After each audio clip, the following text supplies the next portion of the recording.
Hello, and thanks for joining us. From an alien life form sucking out your insides to a balding, chubby Matthew McConaughey starring as an unlucky businessman in gold. Welcome to Encore's weekly film show.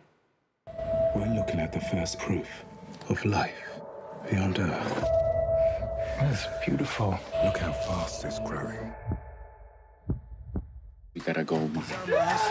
We believe we're sitting on the largest gold find of the decade. We're talking over $30 billion.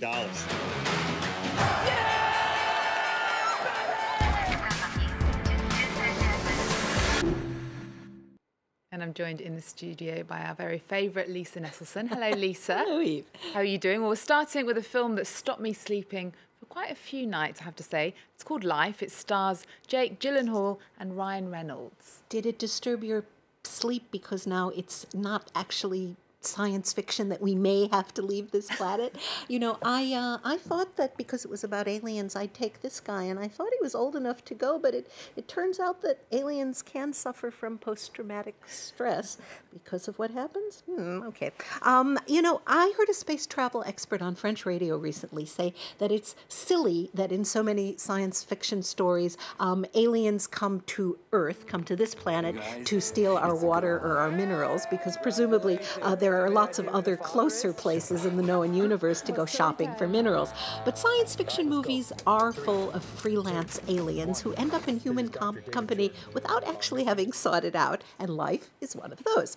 The agreeably international crew of the International Space Station is about to dock with a non-manned space capsule that has gathered samples from Mars. Everyone's really eager to see those. The opening sequences, indeed the entire film, are incredibly cinematic. The way that the crew spins around weightless is just glorious to watch. Now, that capsule has been damaged by space debris, which means that Rory, played by Ryan Reynolds, will be undertaking a potentially fatal spacewalk to nab that capsule with a mechanical arm. He succeeds because if he failed, there wouldn't be a movie. The mission exobiologist is confined to a wheelchair on Earth, but he can float like everybody else in space, which I think is a really nice touch for incorporating, you know, a disabled character. Working in his lab, he manages to resuscitate an at first microscopic dormant critter, leading him to announce that this is the first he doesn't announce it that way, the first incontrovertible truth of life beyond Earth, which I have to say is a mouthful that sounds much better in his sonorous British accent. It also sounds positive. But as the space station continues its 16 orbits a day of the Earth, it looks as if that at first minuscule blob, christened Calvin by the youngsters at a school back in Times Square in New York, may have had a DVD of Alien in his den back on Mars. So here's Jake Gyllenhaal, who plays the ship's medical officer, and he's also the man who's broken the record for spending the most time in space. And that's followed by a taste of the moment when Calvin starts to develop a possibly hostile personality. Let's watch. Not knowing where this creature or where your fear is coming from, when you're not quite sure or don't have your feet actually on the ground, it makes it all the more terrifying. Come on. He lost interest.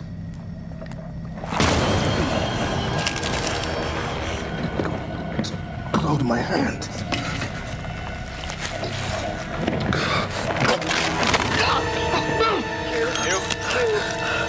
You?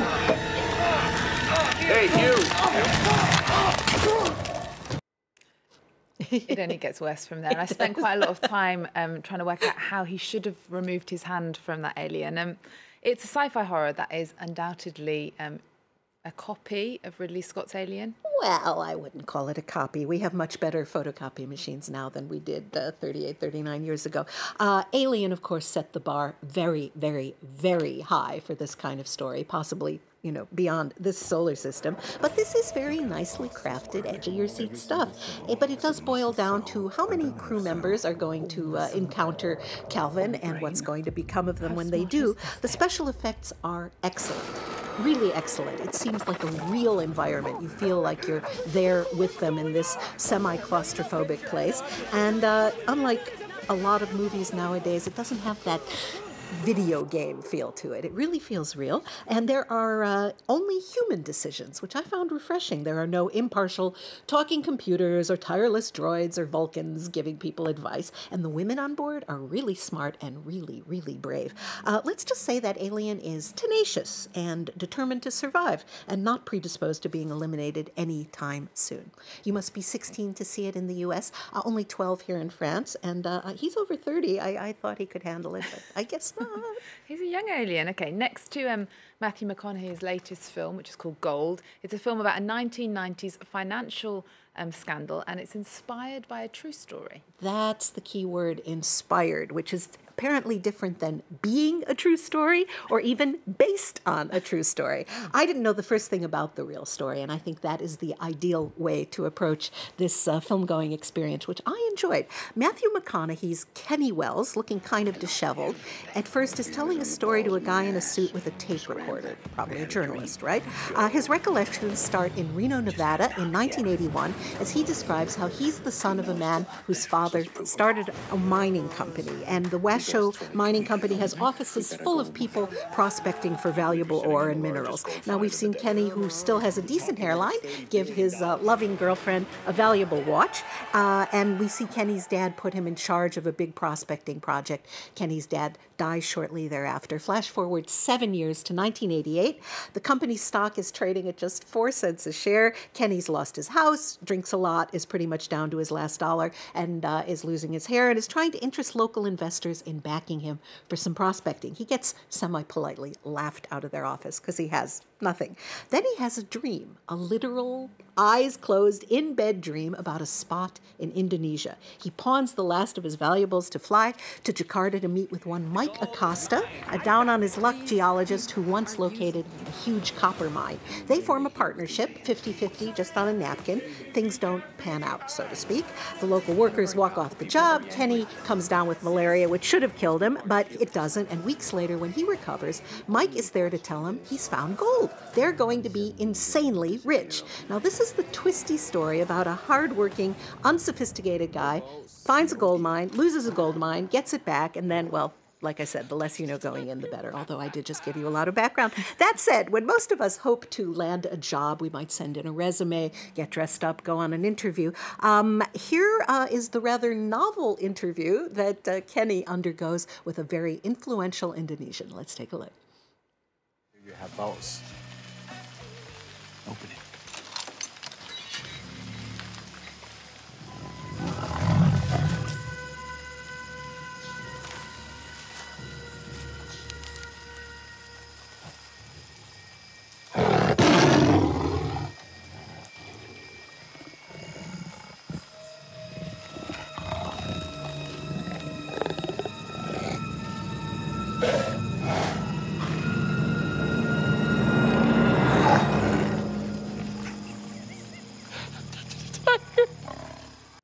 That's an extract from Gold, which explores the distinction between talking a good game and actually knowing what you're doing, or blagging it, as we say in UK English. Blagging it? Blagging it. Okay, I learned something there.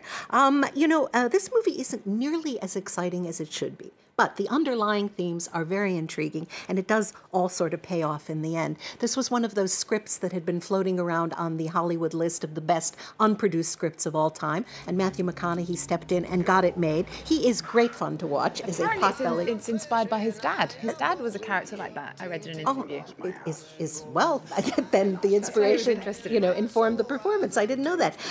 He's fun to watch as a pot-bellied regular guy, but this is also a wonderful role for the Venezuelan actor Edgar Ramirez, who jumped off the screen as self-appointed anarchist Carlos the Jackal in Olivier Assayas's wonderful Carlos, and he hasn't found many roles since that fit his talents. As for inspired by a true story, people get peeved that the screenwriters have changed or embellished or completely departed from the truth, but all of us are accepting, or at least gritting our teeth and enduring massive distortions of the truth every day in real life, dating back to, I think, November 8th, so I see no need to chastise a mere movie for playing fast and loose with the facts.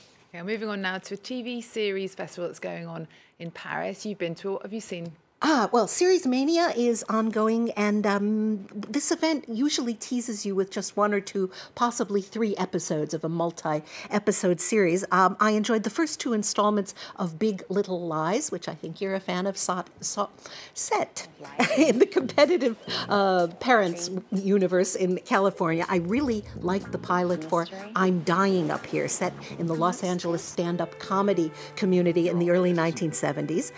And I had a great time watching all 3 episodes of the world premiere of a French series made for Franco-German TV channel Arte called Kim Kong. It's a sardonic comedy about a bored French movie director who makes stupid action flicks. He gets clonked on the head and wakes up in a totalitarian state, a dictatorship that seems to be based on North Korea, but actually everyone's Asian and speaks Mandarin Chinese. He's been kidnapped because the local scary despot is a huge film buff, and he wants our really reluctant hero to shoot the supreme infallible leader's own version of King Kong. He's written the script, and in this variation, the ape ends up collaborating with the workers to further their agrarian goals, ensuring a glorious future for the masses. It's an irreverent satire with an underlying message about how ridiculous constraints can actually spur your creativity. And it's inspired, just like Gold, by a true story. This is a French book about a very famous director and actress couple from South Korea who were kidnapped in 1978 by Kim Jong-il and forced to make movies until 1986. So, truth is straighter than fiction, and we have, based on a true story, movies worth seeing and TV series. Definitely sounds very strange. Thank you, Lisa. And we're going to leave you with Kim Kong. Remember our website, we're also on Twitter and Facebook. There's more news coming up on France 24 after this. Bienvenue, chers amis, dans notre démocratie populaire. Je parle aussi français, la langue des arts. Mais avant de commencer, j'ai une question à vous poser. Une question qui sera au centre de notre collaboration. Qu'est-ce que le cinéma? Le cinéma, ouais. C'est un moyen d'expression qui raconte des histoires. C'est un langage universel.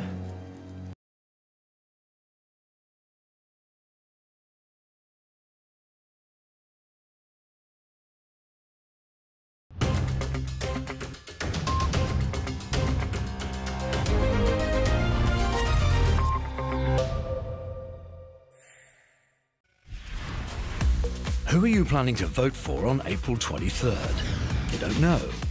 You're still hesitating. You know the candidates, but do you know their program? The France 24 presidential quiz compares your politics with theirs. Take the quiz to find out which candidate suits you best. Use our short questionnaire, developed by a panel of leading political scientists, to discover the presidential candidate who shares the most with you. Click here, votecompass.france24.com to begin.